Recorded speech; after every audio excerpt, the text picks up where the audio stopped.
Hello guys! So dumating na yung aking new order na Romos power bank from Lazada. So this guys is iba siya dun sa mga power bank na meron ako kasi this one is wireless and magnetic na siya. So tamang-tama siya sa iPhone.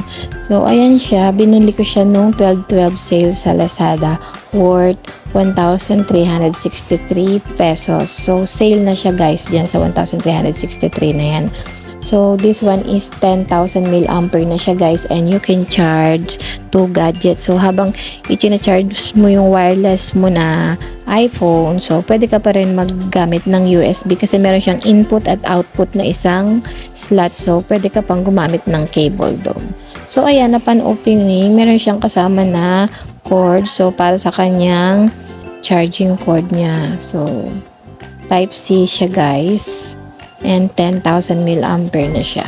So, ayan siya. Maganda siya kasi nga manipis lang siya. And color white siya.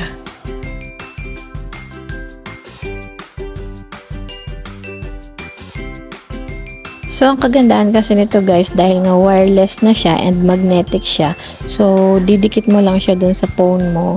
So, magcha-charge na siya. Actually, parang sa pagkakaalam ko, yung MagSafe na built-in na wireless charging is parang available yata siya simula sa iPhone 10 hanggang sa iPhone 15 pataas. So, dahil ito namang yung bagong bili kong phone is iPhone 12 Pro Max. So, MagSafe na rin siya. So, pwede na rin siya ng magnetic na charging. So, ayan.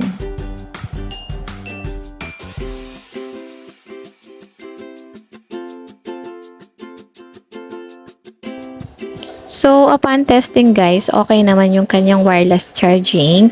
And, ngayon, test naman natin is yung gagamitin ng cable. So, pwede kayong mag-charge dito ng 2 gadgets sabay. So, pwedeng habang nag-charge ng wireless charging, so pwede pang magsaksak ng isang cable para mag-charge pa ng another phone. So, itong gamit ko dito is Type-C to lightning cable. So, pwede pa ako mag-charge ulit ng isa pang iPhone. So, I'm using lightning cable, guys. So, ayan. So, pwede pa rin naman makapag-charge dito ng 4 na gadget. So, bibili na lang siguro nung isang cable na meron siyang 3 pin, diba?